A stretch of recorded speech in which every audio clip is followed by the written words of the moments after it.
Okay, this is to prove that what I've done is found the actual temperature that I can use my flashing liquid process, and I can create a flammable gas from distilled water. As you can see, I've distilled water. Here's the container, and I'm going to spray it onto the heating element. But I want to show you, this is actually, let me open up my cabinet here, and I'm going to get a glass out so I can drink this. And you'll see that this is actually, now that beep that you hear is the combustible gas leak detector. Now right now I'm looking at a drop of water that's not going anywhere. It's just floating on the bottom of this pan. And that pan is approximately 230 degrees. Now I'm going to pour some of this water. You can see this is the stuff I use. And I'm going to show you, I'm going to drink this stuff. That's water. That's pure distilled water. Now, watch.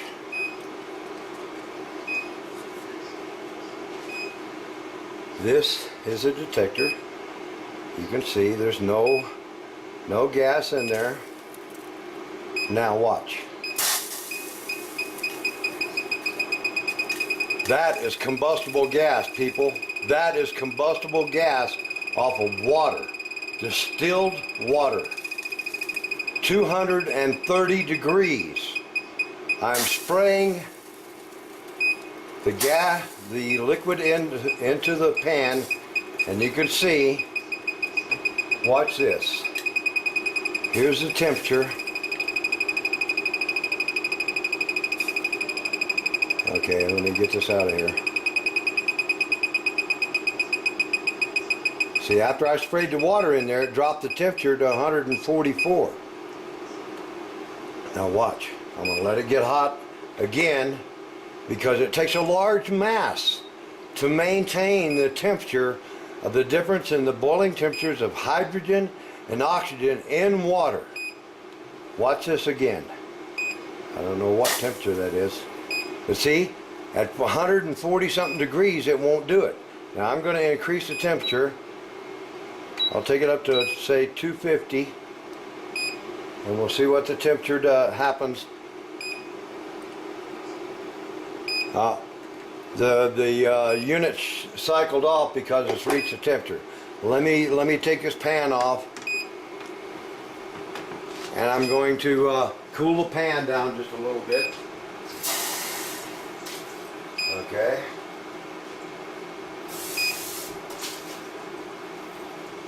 Now I'm going to see if this thing will heat it up again.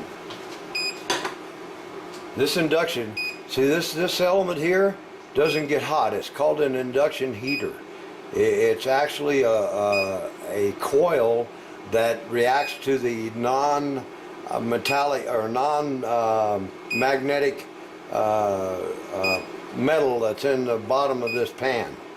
Now you can see it's not even hot. Now let me give this thing a chance. I'm going to take it back to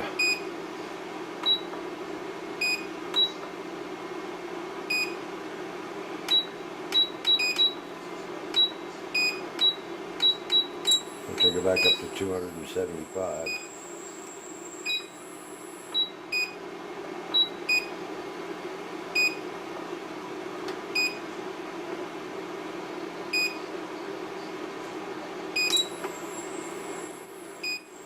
That should cause it to heat up now. Okay, we're coming up now. We're increasing the heat. It's 110. Yeah, it's climbing pretty fast now. But see, you'll need a large mass. Actually, a resistance heater would be the best thing to work on this with. You can see it's climbing pretty fast now. And when this gets up to about 230 degrees, I'm going to spray it again. And you're going to see the flammable gas coming off of the water. This is proof that my flashing liquid can separate the molecules in liquids. Okay, there we are. We're at 230 degrees. Now watch. Now this is just the water that's in there that's boiled off because it's reached the right temperature.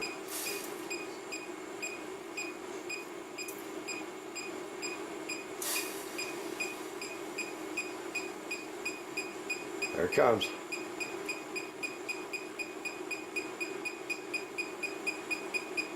See? There's actually flammable gas coming off there. Now the right temperature can be regulated by increasing the mass on the heating element and decreasing the little droplets or the size of the droplets that you spray into there. The finer the mist and the larger the heat mass, you can maintain that 230 degrees, approximately 230 degrees, that I found that will produce a flammable gas from water, from plain distilled water. I'm going to see if it's close again. Yeah, it's close, but it's not that close. But you can see, you saw it when I first sprayed it in there, because by putting the water in there, it changes the temperature of the metal in there, and it's so critical because it's only approximately 60 degrees in the temperature differences of the liquid hydrogen and liquid oxygen. The difference is only 60 degrees in their boiling temperatures. And that's why you have to have the large mass, and you want the finest mist that you can spray on there, and you will produce all the hydrogen that water contains within it. I just proved it.